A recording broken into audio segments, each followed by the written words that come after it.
Bonjour 180. Est-ce que vous allez bien? Oui, good. Je m'appelle David Chouinard, je suis pasteur de l'Église ici. Je vous souhaite la bienvenue.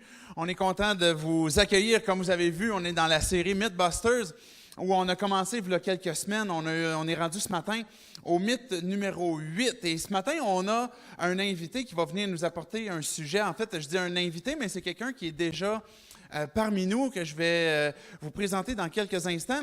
Mais le but de la série est de pouvoir aborder certaines questions, certains mythes que l'on croit, et puis à travers ces mythes-là, il y a des choses qui, quand on creuse un peu plus loin, il y a des vérités pour lesquelles on croit, c'est certains de mythes qu'on a dans nos pensées, mais en même temps, en creusant un peu plus loin, on réalise qu'il y a certaines choses qui ont besoin d'être placées sous la lumière pour qu'on puisse finalement enlever ce qui est faux, des choses que l'on croit qui ne sont pas exactes, et garder ce qui est bien.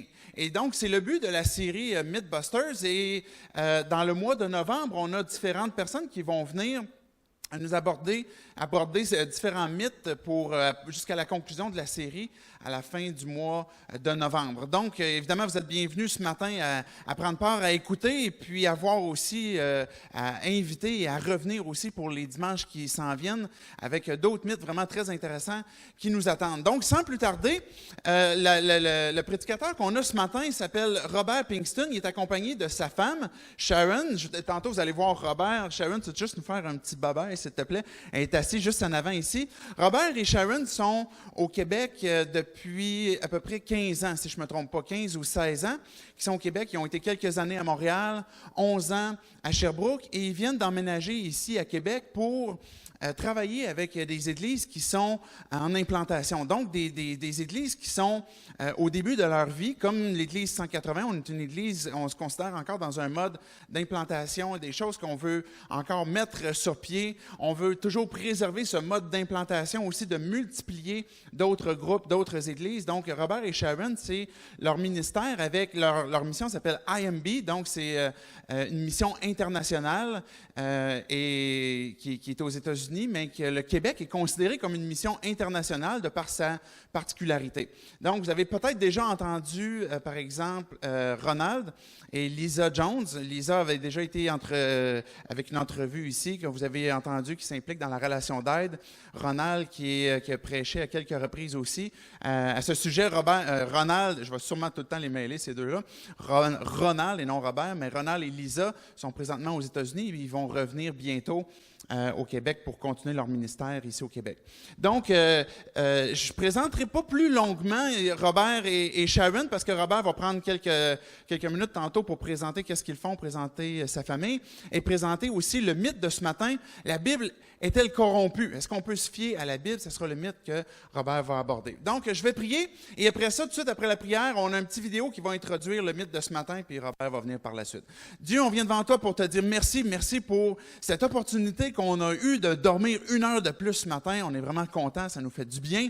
Gloire à toi, et puis gloire aussi à ton nom pour qu'on puisse se rencontrer ce matin, pour qu'on puisse rouvrir ta parole, qu'on puisse découvrir qui tu es, regarder certaines choses que l'on croit et apprécier ce qui est vrai, et puis que tu puisses venir, Dieu, avec ton esprit, venir nous révéler ce que l'on on pourrait croire qu'il n'est pas tout à fait exact. Dieu, qu'on soit croyant ou qu'on ne croit pas en toi, que tu puisses venir fortifier notre foi, notre confiance, pour qu'on puisse apprécier ce livre que tu nous as laissé, pour qu'on puisse savoir si on peut s'y fier et jusqu'à quel point. Et donc, c'est dans le nom de Jésus-Christ qu'on prie ces choses. Amen. Vous êtes prêts pour la suite? Donc, David pèse sur le piton pour la suite du vidéo.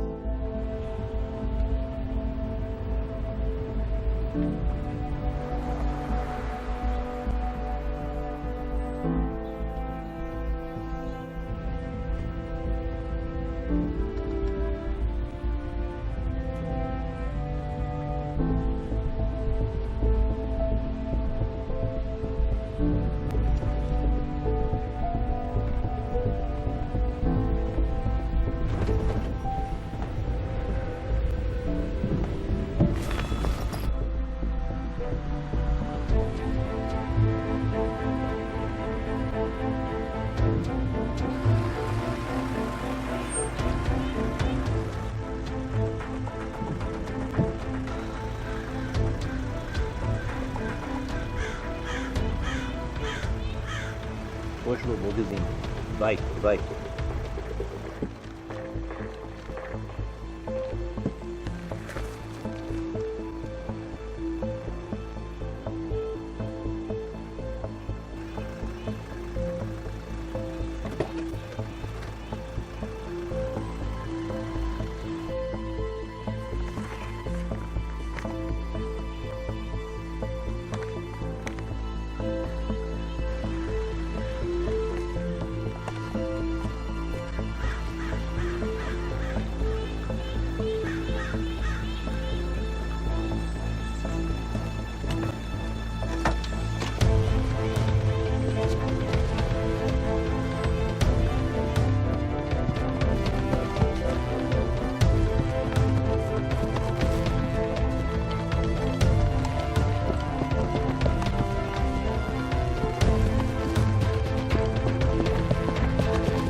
La Bible est illégale dans plusieurs pays du monde. C'est pas toujours aussi dingue, mais à travers l'histoire, et même aujourd'hui, il y a des endroits où on est poursuivi, arrêté et même jeté en prison si on passe des Bibles en douce. C'est quoi toutes ces histoires juste pour un bouquin? Les gouvernements se sentent menacés, alors ils l'interdisent. Il n'y a pas de bouquin plus détesté que la Bible. Mais en même temps, il n'y a pas de bouquin plus lu. Les gens la partagent, la mémorisent, ils l'étudient, en font des chansons. Il y en a même qui risquent d'être punis, arrêtés, emprisonnés pour ça. La Bible est le livre le plus aimé dans le monde.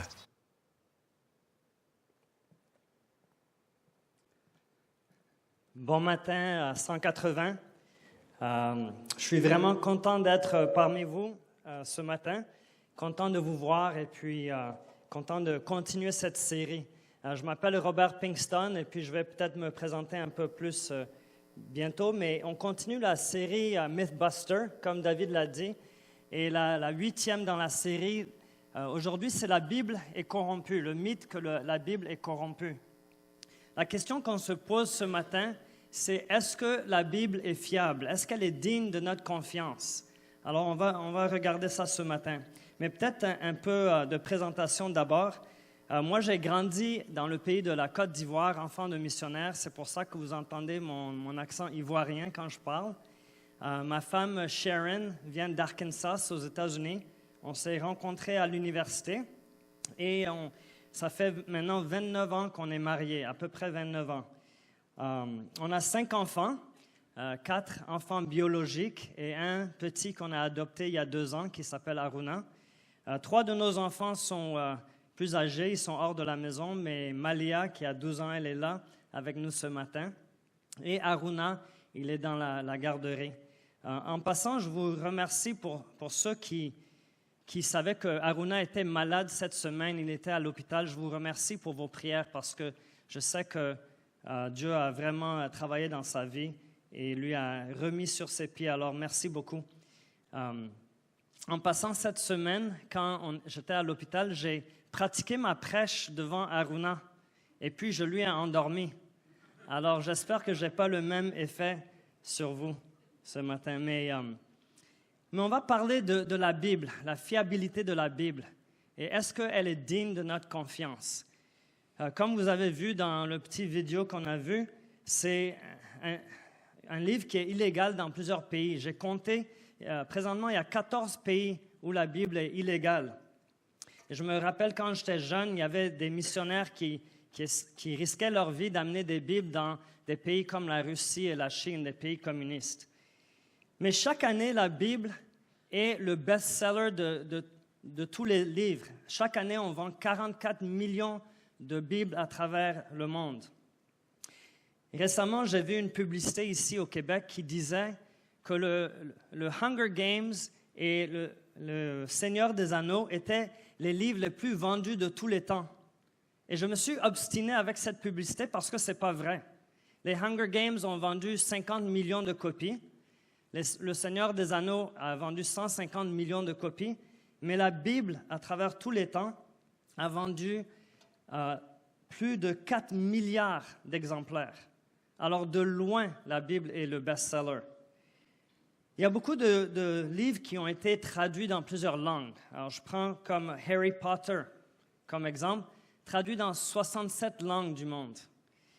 Shakespeare, un classique, a été traduit dans 80 langues. Mais la Bible a été traduite dans plus de 2400 langues. Et à chaque année, il y a des nouvelles langues où la Bible est traduite. Moi, mes parents, en Côte d'Ivoire, ont pris 15 ans de leur vie pour traduire la Bible dans la langue locale où ils travaillaient, qui s'appelait le BT. Alors, ils ont pris 15 ans pour traduire la Bible dans la langue de l'ethnie là. Mais malgré le fait que c'est le best-seller, je crois qu'on est tous d'accord qu'il y a une méfiance de la Bible, n'est-ce pas? Le monde moderne, que ce soit l'Europe ou l'Amérique du Nord ou n'importe où, n'y met pas beaucoup de confiance. Quand ils regardent la Bible, ils disent « c'est un livre démodé, peut-être ennuyeux, peut-être pas pertinent ». Et il y a une grande méfiance. Les gens ne sont pas aptes à lire la Bible aujourd'hui parce qu'ils se disent que c'est corrompu.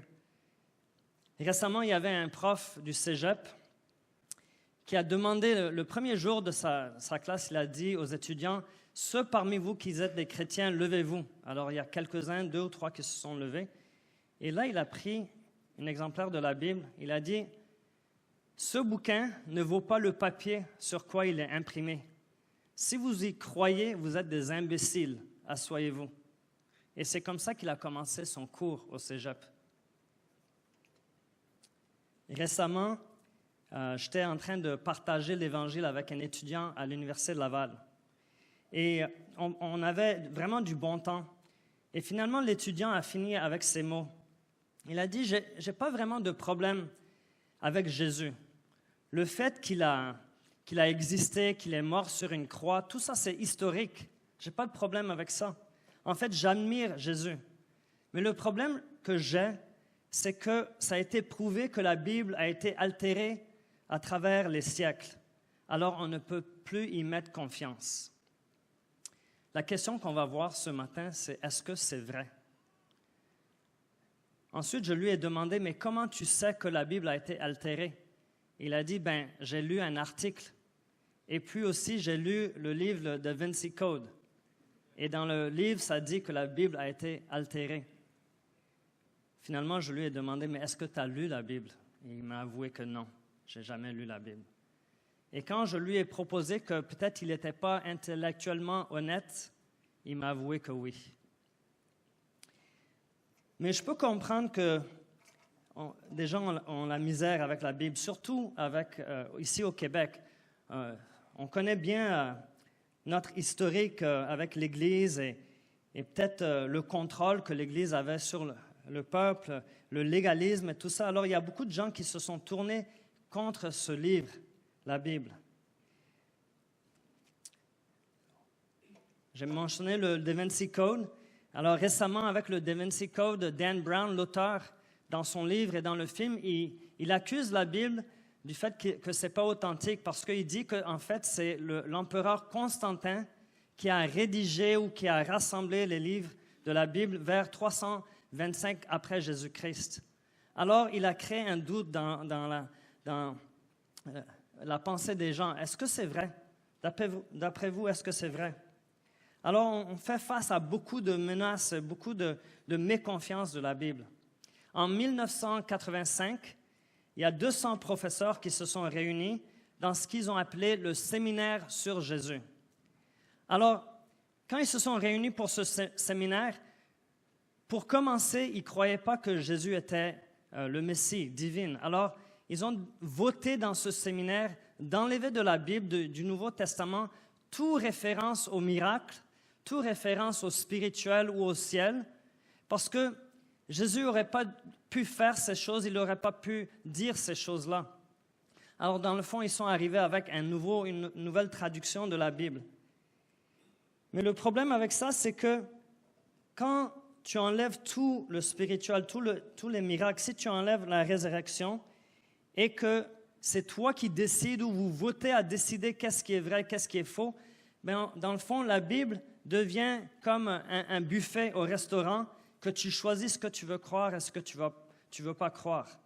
Alors, ce matin, on est là pour voir, est-ce que ce qu'on est en train de lire dans la Bible aujourd'hui, est-ce que c'est vraiment ce que les auteurs ont écrit au début? Est-ce que c'est fiable? Est-ce que c'est digne de notre confiance? Et est-ce qu'on peut le prendre comme la parole de Dieu? Alors, ce matin, j'ai vraiment seulement un point à faire. On va regarder beaucoup de choses, mais j'ai seulement un point à faire. C'est que la Bible est fiable. La Bible est digne de notre confiance. Et non seulement ça, mais la Bible est la parole de Dieu. Et à travers la parole de Dieu, Dieu peut transformer nos cœurs. Et à travers la parole de Dieu, Dieu peut nous donner la vie. Ça, c'est le point ce matin, si vous gardez rien d'autre. Alors, on va regarder un peu les attaques sur la Bible. Et peut-être on peut mettre le PowerPoint, mais il y a vraiment 4 attaques qui sont lancées vers la Bible. Le premier, c'est que la Bible n'est pas fiable parce qu'elle est corrompue à travers les siècles. Alors, il y a plein d'erreurs. Soit c'est des erreurs par accident, on peut aller au prochain diapo, soit c'est des accidents, ou bien c'était des choses qui sont faites exprès pour vraiment changer le sens de la Bible. Est-ce que vous savez que si vous parlez à un musulman aujourd'hui à propos de la Bible, il va vous dire qu'on ne peut pas faire confiance avec la Bible parce que quand on traduit un livre de son texte original, la Bible a été écrite en hébreu, en grec et puis en araméique, et un musulman va dire une fois que c'est traduit, ça perd tout son sens. Alors, on peut seulement le lire dans l'original. Alors, ils ne peuvent pas se fier aux Bibles qu'on a aujourd'hui parce qu'ils ont perdu leur sens.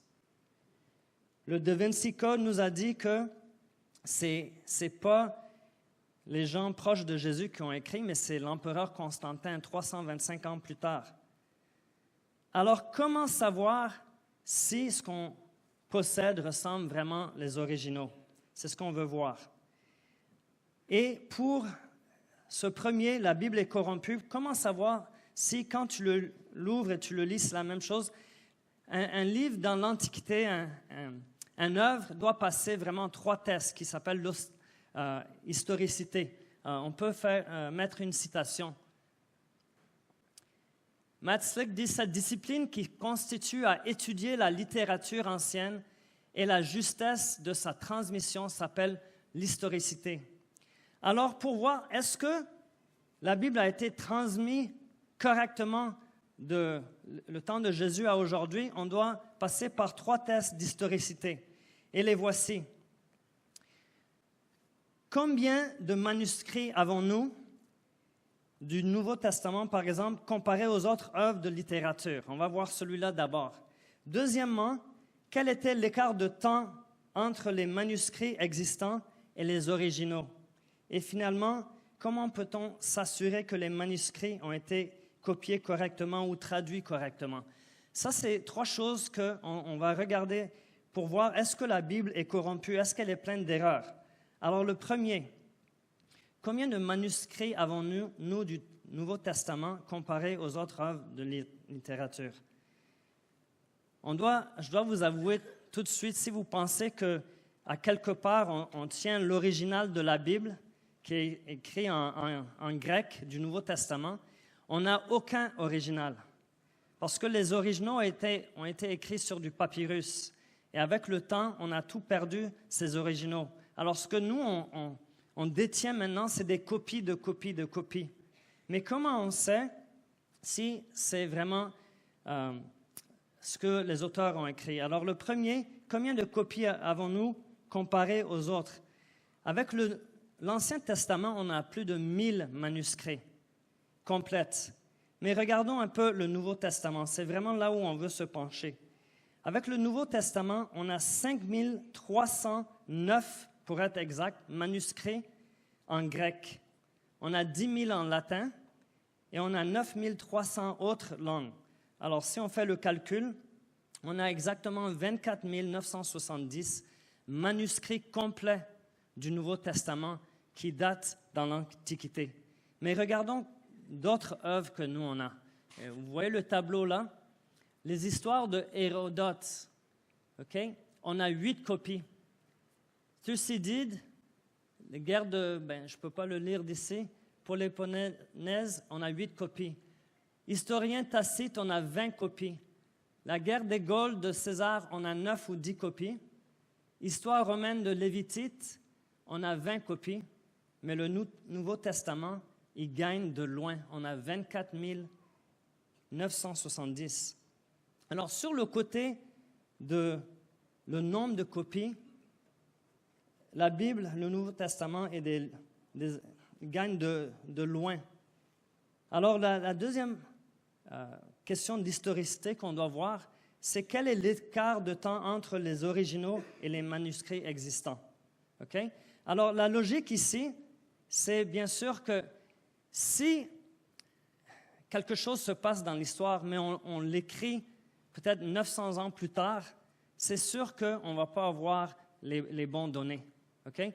Alors, si le Nouveau Testament a été écrit proche du temps où les faits ont été faits, bien, c'est plus apte à être correct. Alors, on va le comparer avec d'autres œuvres littéraires qu'on ne se pose même pas de questions s'ils sont vrais. Un exemple, c'est Shakespeare. Shakespeare qu'on lit dans nos cours de littérature, on n'a pas un original, mais on ne se pose pas de questions quand on lit Shakespeare que c'est vrai. Pourtant, la Bible, on se pose des questions. Alors, quel est l'écart de temps entre les originaux et les manuscrits existants? Alors, pour le Nouveau Testament, on a quelques fragments des parchemins qui datent de 95 après Jésus-Christ. Jésus-Christ, plus ou moins, est né à 0. Il a été crucifié à 33. Alors, si on tient des manuscrits, des parties de manuscrits de l'Évangile de Jean qui datent de 95, on est en train de parler de 60 et quelques années après Jésus, où ça a été écrit, et puis on les tient. À Oxford, il y a 3 fragments. Mais si on veut regarder des manuscrits complets du Nouveau Testament, ils datent vers 350 après Jésus. 350. Alors, on parle de peut-être 320 ans après Jésus. Alors là, les critiques, tout de suite, ils disent « Ah, 300 ans, c'est trop. Ce qu'on a, ça ne peut pas être vrai. Ça doit être quelque chose de totalement fabriqué. » Mais si on les compare à d'autres œuvres littéraires, okay? Regardons le tableau qu'on va afficher. Les autres œuvres littéraires. Alors, le Nouveau Testament, 350 ans max, mais les histoires de Hérodote, il y a une différence de 1300 ans. Thucydide, qui a été écrit 460 avant Jésus-Christ, la seule copie qu'on a, les copies qu'on a, c'est 900 ans après Jésus-Christ, 1300 ans. L'historien Tacite, c'est 1000 ans. Les guerres des Gaules de César, quand on étudie les guerres de César, on ne se pose pas de questions, mais c'est 950 ans après. L'histoire romaine de Lévitite, c'est 900 ans. Et on regarde la Bible, Et on a des parties de la Bible qui datent entre 42 et 67 ans, mais un manuscrit complet qui date déjà à 350 ans après. Une que je n'ai pas mise, c'est Aristote. Aristote qui a écrit en 343 avant Jésus. La seule copie qu'on a, c'est 1100 après Jésus. Une différence de 1400 ans, mais on ne se pose pas de questions quand on prend ses œuvres. Alors, une fois de plus, la Bible gagne de loin. Je veux voir une citation de M. Frédéric Kenyon. Il dit « L'écart de temps entre les originaux et les manuscrits existants est moins grand pour la Bible. L'authenticité et l'intégrité de la Bible a été clairement établie. » Alors, pour commencer, de loin, ça gagne tous les comparaisons, mais vraiment, peut-être la vraie question, c'est est-ce qu'on sait qu'elle a été copiée correctement? Ça, c'est le troisième test de historicité. Est-ce qu'il a été copié correctement ou est-ce qu'il a été traduit correctement? Quand il faisait une traduction de la Bible, il prenait les manuscrits les plus anciens pour les traduire. Il prenait le grec ou l'araméique ou l'hébreu. Il y a des prêtres et des moines qui faisaient que ça. Ils passaient leur vie à apprendre l'hébreu, à apprendre le grec ou l'araméique et ensuite de traduire la Bible.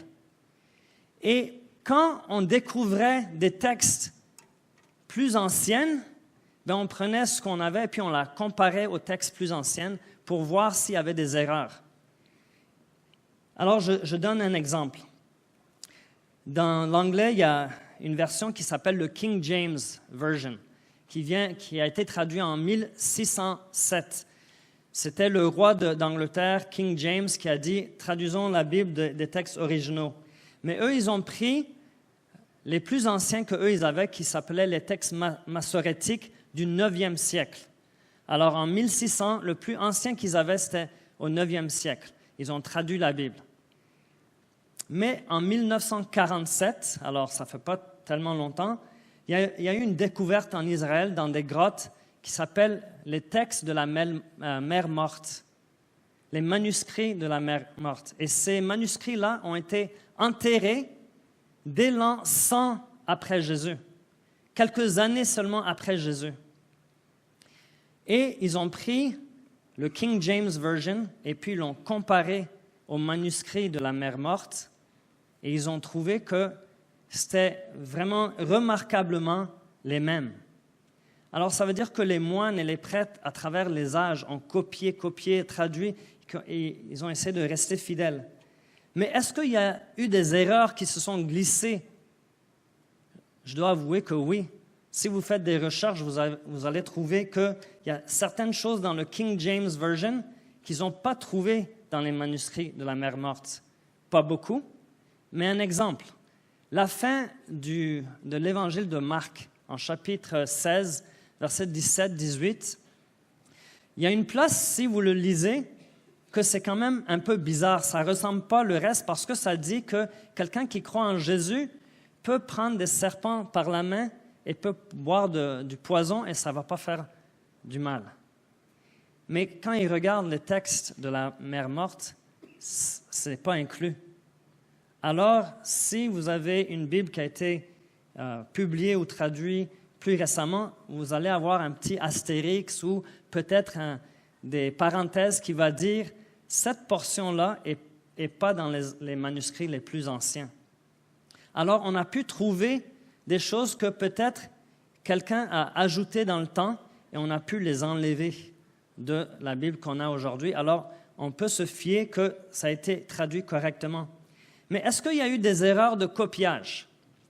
Aujourd'hui, avec l'Internet et les ordinateurs, c'est moins difficile à faire des erreurs de copiage. Mais quand moi, j'étais jeune, on n'avait pas l'Internet, on n'avait pas d'ordi. Et puis, quand on allait à l'école, on copiait tout à la main. Je suis sûr que plusieurs d'entre vous vous rappelez, le prof mettait un dictat au tableau et puis nous, on devait recopier sur notre feuille et mémoriser et puis tout ça. Et parfois, on faisait des erreurs de copiage, n'est-ce pas? Et c'est la même chose avec les moines, avec les prêtres qui étaient en train de copier la Bible. Imaginez-vous qu'on vous donne un manuscrit et que votre travail, jour après jour, c'est lire, copier, lire, copier, lire, copier. Qu'est-ce qui se passait? Mais parfois, tu copiais le même mot 2 fois, ou tu copiais la même phrase 2 fois, ou parfois, tu oubliais un mot qui était écrit en copiant, tu étais en train de lire et quelqu'un te disait quelque chose, et quand tu allais à copier, tu oubliais un mot. Alors, comme le mot « le » ou « la », on peut le trouver dans le copiage. Il y avait une fois qu'un moine a fait quand même une grave erreur quand il copiait. En 1631, un moine était en train de copier, puis il était rendu aux 10 commandements. Et en copiant, il a oublié de mettre le négatif dans un des commandements. Alors, il voulait copier « tu ne tueras point », mais lui, il a copié « tu tueras ». Et c'est resté comme ça, jusqu'à qu'il a complété la Bible. Et comment on sait que ces textes-là qui ont des erreurs n'ont pas passé? Est-ce que vous savez que les moines savaient exactement combien de mots existaient dans la Bible? Et à la fin des mois et des mois, peut-être des années, d'essayer de copier la Bible d'un manuscrit à l'autre, quand il terminait avec Apocalypse, il allait remettre à un autre moine, peut-être le chef moine, je ne sais pas, et l'autre commençait à compter les mots. Et disons qu'il y avait 100 000 mots dans la Bible. Et quand il arrivait à la fin, si c'était 100 001, il recommençait, il comptait encore. Et s'il arrivait à 100 001, il donnait à un autre moine, et l'autre moine commençait à compter. Et s'il arrivait à 100 001, il prenait tout le travail, il savait qu'il y avait une erreur à quelque part, et il le brûlait dans les flammes. Après tout ce travail-là. Parce qu'il ne voulait pas qu'il y avait une erreur dans la transmission de la Bible. Alors, on peut s'assurer que ce que nous, on a aujourd'hui, quand nous, on lit le Nouveau Testament, on peut s'assurer que ce qui a été écrit par les auteurs est vraiment ce que nous, on a aujourd'hui. Et on peut s'assurer que le thème et ce qu'il voulait dire, c'est vraiment ce qui a été écrit et dit. Alors, sur le côté que j'y crois pas que parce que la Bible est corrompue, ça passe pas. La Bible n'est pas corrompue.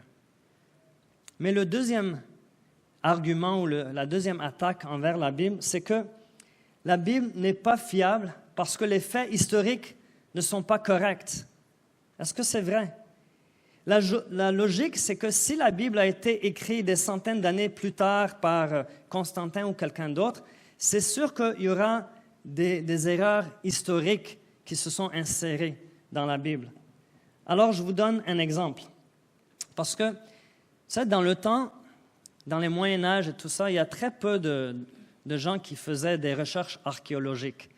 Je crois que le focus de la vie dans ce temps-là, c'était plutôt la survie. Mais rendu plus tard dans les années de lumière et tout ça, ils ont commencé à faire des recherches. Et là, on tombe sur le roi David dans l'Ancien Testament. Dans l'Ancien Testament, ça parle beaucoup de David, mais dans toutes les découvertes archéologiques, il n'y avait rien sur le roi David. Alors, les critiques commençaient à dire « Ah, c'est impossible que la Bible est vraie parce que le roi David n'existait pas. » Mais dans les années 1900, il y avait une ville assyrienne qu'ils étaient en train d'excaver. Et puis là, ils ont trouvé un gros morceau de pierre avec des inscriptions. Et sur cette pierre, c'était écrit « J'ai vu le roi David des Hébreux ». Et pour la première fois, on avait de l'évidence archéologique pour le roi David. Il y en a beaucoup. Un autre exemple où il y aurait pu avoir des erreurs historiques se trouve dans Actes 14:6. Dans Actes 14:6, Luc parle de la ville, de la région de Lycaonie et les villes de Derbe et Lystre. Mais les historiens savent que la Lycaonie, c'est une région qui s'est fait appeler la Lycaonie seulement dans les années 37 à 72 après Jésus. à peu près 40 ans, 35 ans. Et si quelqu'un avait écrit le Nouveau Testament longtemps après les faits, ils auraient utilisé un autre nom pour cette région. Mais Luc a dit Lycaonie. C'est parce qu'il écrivait entre 37 et 72. Alors, ça place le livre de Actes dans le temps. Et peut-être un troisième exemple que moi-même j'ai eu l'opportunité d'expérimenter un peu. En 2012, je suis allé en Grèce avec ma famille et ma fille. Et moi, on a fait une tournée de la Grèce, de toutes les villes dont Paul parlait dans le Nouveau Testament, dans les Actes et dans tous ses voyages. Et là, notre guide était en train de nous guider à travers la ville de Corinthe et il nous parlait d'un certain Erastus. Erastus a été mentionné 3 fois dans le Nouveau Testament, dans Actes, dans 2 Timothée et dans Romains. Mais Erastus, dans le Nouveau Testament, ça nous dit qu'il était le trésorier de la ville de Corinthe.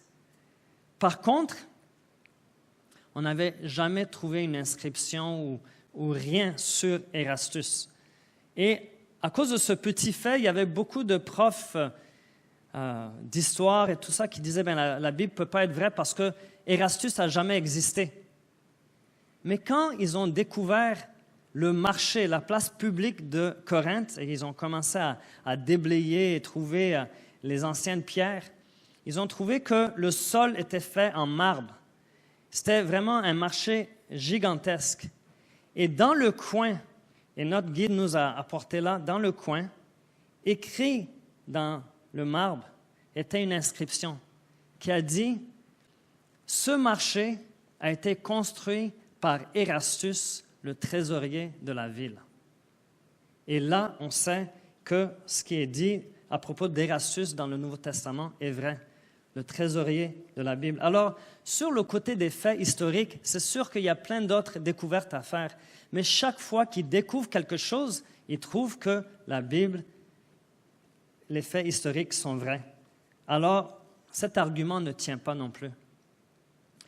Le troisième attaque qu'on va voir ce matin, c'est que la Bible n'est pas fiable parce que l'empereur Constantin l'a fait rédiger ou encore pire.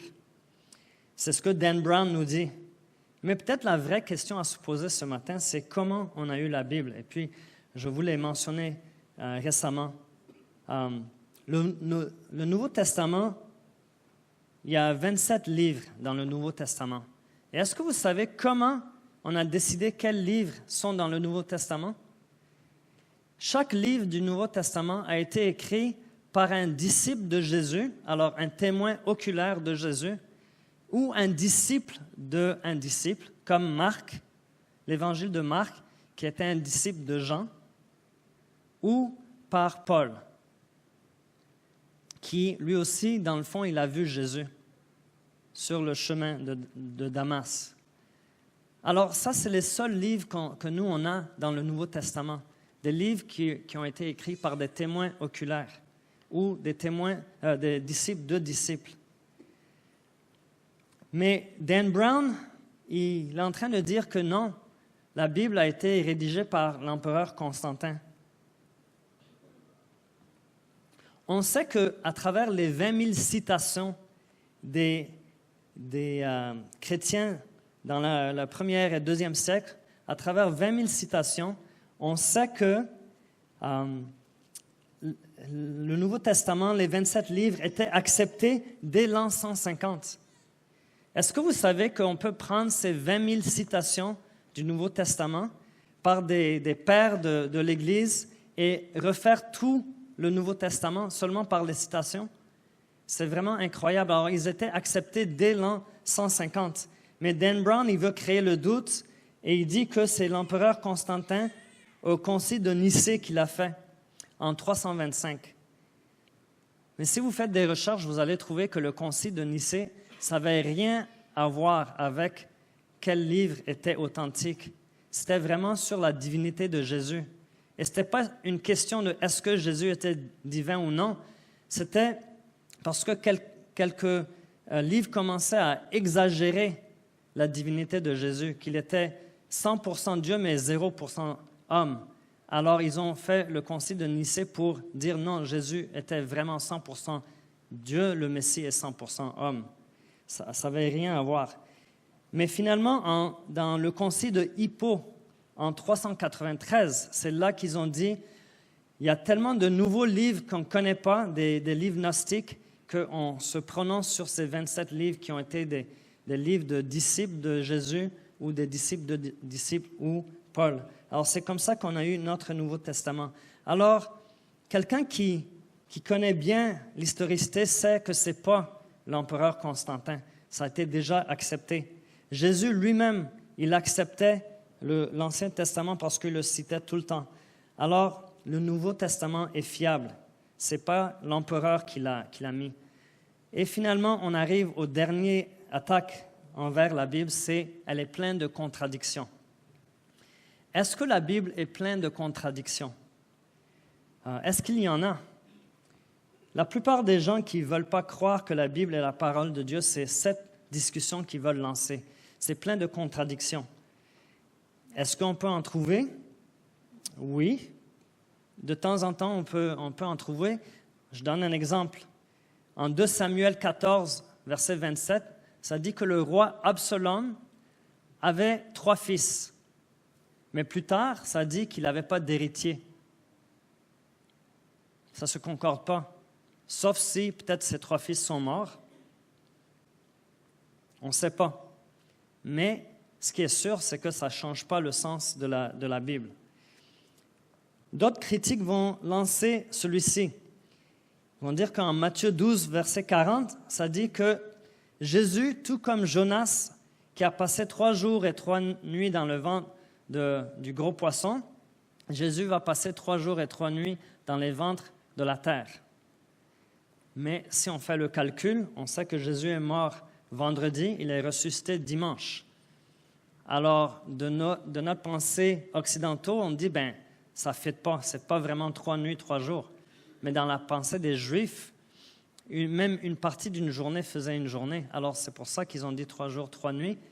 Mais, même si on dit, c'est une contradiction, si tu regardes le témoignage de la Bible, il n'y a rien qui change le sens ni l'importance de ce qui se passe. Alors, souvent, les gens vont m'approcher, surtout à l'université. Ils vont dire, je ne peux pas croire la Bible à cause des contradictions. Et moi, je lance la question, lesquelles? Et plus souvent, ils ne peuvent pas me répondre parce qu'ils n'ont pas lu la Bible. Ils entendent seulement qu'il y a des contradictions.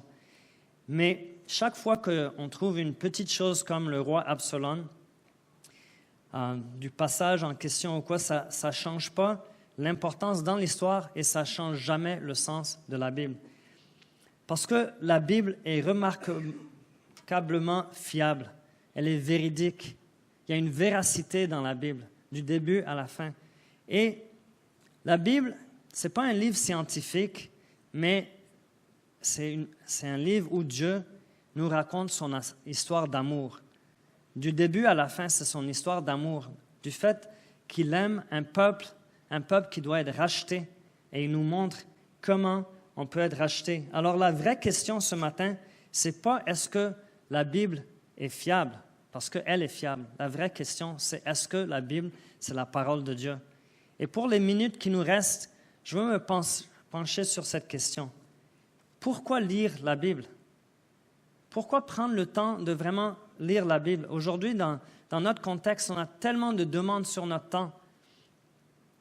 Il y a l'Internet, il y a Facebook, il y a Twitter, il y a plein de choses à faire. Alors, pourquoi lire la Bible?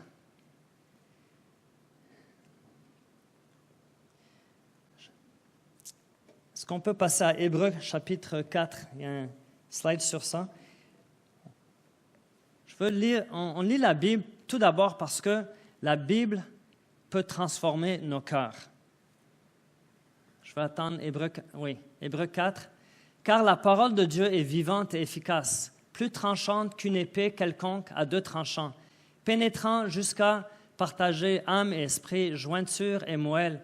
Elle juge les sentiments et les pensées du cœur.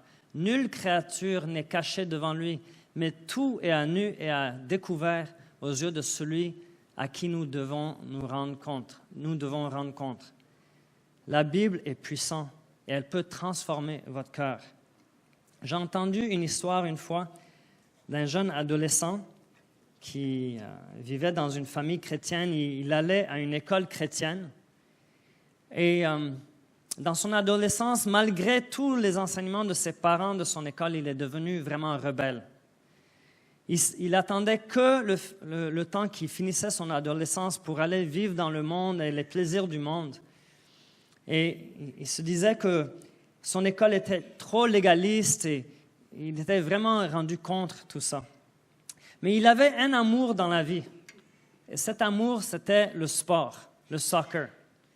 Et il pratiquait le soccer 2-3 heures par jour. Et il est devenu, de ses yeux, assez bon. Dans son secondaire, il était un des partants dans l'équipe. Et puis, c'est devenu son identité. Il avait une fierté. Et pour lui, le soccer, c'était tout, c'était la vie. Et il se faisait des rêves avec ça. Mais arrivé au niveau 4 de son secondaire, ils ont reçu un nouveau entraîneur. Et ce nouveau entraîneur, le premier jour des pratiques, il est arrivé avec une feuille qu'il a donnée à tous les joueurs. Recto verso, qui était imprimée avec plein de versets.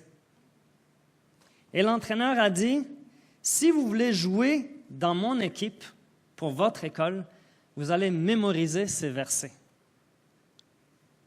Et ce jeune adolescent a dit, mais pas question, impossible, il n'y a pas de rapport. Le sport et les versets. Alors, une couple de jours plus tard, il est allé à l'entraîneur et il a dit, c'est impossible, je ne peux pas mémoriser ces versets, ça n'a pas rapport. Je suis le capitaine de l'équipe et je ne le ferai pas. Et l'entraîneur a dit, OK, tu ne joueras pas non plus. Mais ce jeune homme, avec son désir de jouer, était plus fort que sa rébellion. Alors il s'est mis à mémoriser ces versets.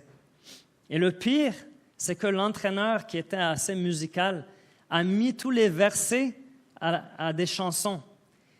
Et l'équipe courait à 6 heures du matin chaque jour. Et il chantait ces chansons. Et il a mis le capitaine de l'équipe à l'avant du groupe en courant. Et il disait au capitaine, c'est toi qui commences les chansons. Allez, go! Et il devait chanter la parole de Dieu à tous les matins pendant qu'il courait. Et petit à petit, la parole de Dieu a commencé à transformer son cœur. Ça lui a totalement changé à l'intérieur. Ça a enlevé la rébellion et ça lui a donné un désir à servir le Seigneur. Jusqu'au point que quand son école, qui était une école chrétienne, allait jouer contre d'autres clubs ou d'autres secondaires, et lui, étant capitaine, devait aller rencontrer le capitaine de l'équipe adverse et les arbitres, il allait toujours avec une Bible et il remettait la Bible au capitaine de l'équipe adverse. Ça a totalement changé son cœur. Parce que la parole de Dieu a le pouvoir de transformer les cœurs. Et je sais qu'il a le pouvoir, parce que ce jeune homme, c'était moi.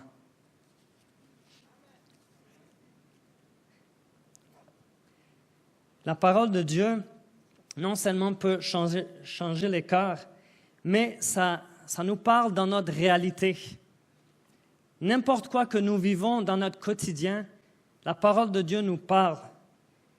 Ça nous parle quand on fait face à l'anxiété, quand on veut élever nos enfants, pour aimer nos prochains, pour avoir des valeurs sociétales, pour avoir des lois, la Bible nous parle.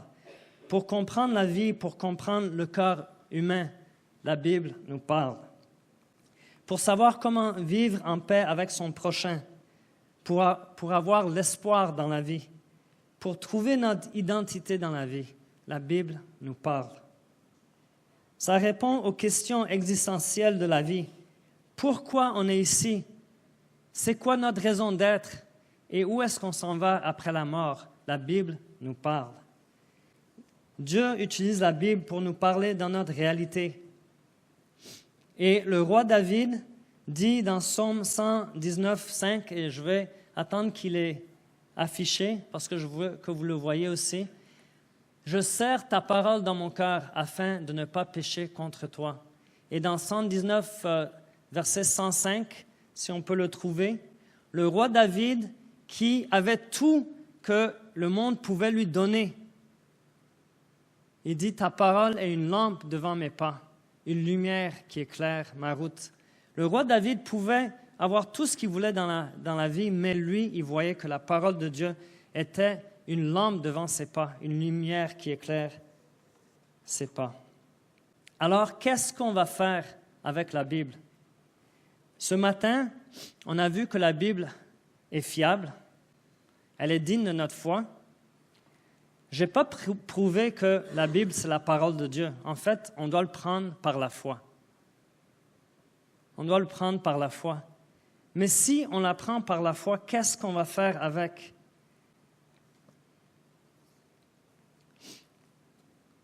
Je crois qu'une des meilleures choses que cet entraîneur m'a appris, c'est de lire ma Bible.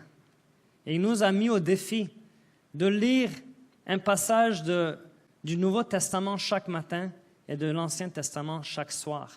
Et je me suis engagé quand j'étais jeune, à 16 ans, 17 ans, à avoir 2 places dans ma Bible marquées, Ancien Testament, Nouveau Testament. Et je ne peux pas vous dire que j'ai été fidèle à tous les jours, mais à travers la parole de Dieu, ça transforme mon cœur.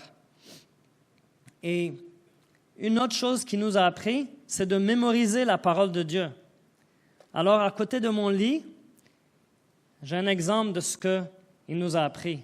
Il a dit, chaque semaine, prenez une carte, écrivez un verset dessus et travaillez à mémoriser ce verset. Alors, chaque semaine, un verset, chaque année, 52 versets. Et avec le temps, ça commence à s'augmenter. Et chaque fois, à la fin d'une semaine, on révise des versets qu'on a déjà mémorisés. Mais c'est étonnant la façon que la parole de Dieu rentre en soi et nous transforme de l'intérieur. Mon père, c'est quelqu'un qui lit beaucoup de la Bible. Récemment, j'étais avec lui en train de le visiter et on était dans une file d'attente. Il avait son cellulaire. Et je me suis mis en arrière de lui pour voir qu'est-ce qu'il faisait. Est-ce qu'il était en train de checker son Facebook, son Twitter? Mon père était en train de lire la Bible dans la file d'attente. Plus tard, il était en train de pomper son essence. Il était en train de lire la Bible sur son cellulaire. C'est un bon exemple pour moi parce que dès mon enfance, je suis un lève-tôt et mon père est un lève-tôt. Et quand je me levais à 6 heures du matin, j'allais dans le salon. Il y avait une petite lumière allumée avec un café et mon père en train de lire la Bible. Un bon exemple pour moi. Qu'est-ce que nous, on va faire avec ça? 180, je vous mets au défi. Et si on peut mettre le PowerPoint du défi. Voici le défi que je vous donne.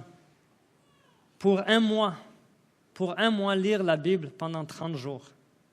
Le matin, l'Évangile de Jean, un chapitre, et le soir, un chapitre de Proverbes. Pendant un mois. Et revenons après un mois et puis peut-être offrons des témoignages de ce que Dieu nous a appris à travers sa parole. Comment il nous a transformés, comment Dieu nous a influencés avec sa parole. Alors je vous mets au défi, un défi 180 sur 30 jours. Imaginez la différence dans ta vie si tu prenais le temps à lire la Bible. Vous savez, j'ai timé ma lecture du Nouveau Testament l'autre jour. Ça m'a pris pour un chapitre 4 minutes et 48 secondes. Pourtant, regarde tout le temps que je passe devant l'ordinateur. 4 minutes et 48 secondes pour se laisser influencer par le Seigneur. Imagine la différence dans ta vie. Ça va changer la façon que tu penses. Ça va changer la façon que tu réagis envers tes proches, envers les autres. Ça va te donner de l'espoir, la paix intérieure, la confiance. Ça va influencer ton identité et la façon que tu réagis aux autres. Imagine pour une minute si ta famille lisait la Bible à chaque jour. La différence que ça va faire. La grâce que vous allez vous donner. Le salut que ça va donner aux autres. Imaginez si vos collègues de travail ou à l'école commençaient à lire la Bible à tous les jours. Il n'y aura plus ce feeling de performance dans la société, de concurrence. Et les gens vont se tourner vers Jésus pour le salut s'ils lisaient la Bible. Imaginez si toute la province commençait à lire la Bible. Si nos élus prenaient du temps chaque matin pour lire ce que Dieu veut leur dire et puis prenaient leurs décisions par rapport aux valeurs de la Bible. Imaginez si les gens à travers la province commençaient à prendre leurs décisions par rapport à ce que Dieu leur dit dans leur lecture de la Bible tous les jours. Et imaginez si la nation complète commençait à lire la Bible. On aurait une nation en train de servir les autres, en train d'aimer nos prochains. Une nation qui serait totalement transformée par la parole de Dieu. Oui, 180, la Bible est fiable. Elle est digne de notre confiance. Le point ce matin, c'est que si on lit la Bible, Dieu, à travers la Bible, à travers sa parole, va transformer ton cœur. Et Dieu, à travers la Bible, la parole de Dieu, va te donner la vie. Alors maintenant, on va prendre un temps de louange. Un temps où on va chanter à Dieu. Parce qu'il nous a aimés tellement qu'il nous a donné sa parole pour nous guider, pour nous montrer le chemin de la vie, pour transformer notre cœur. Et ça, c'est vraiment digne de nos louanges. Alors louons-le.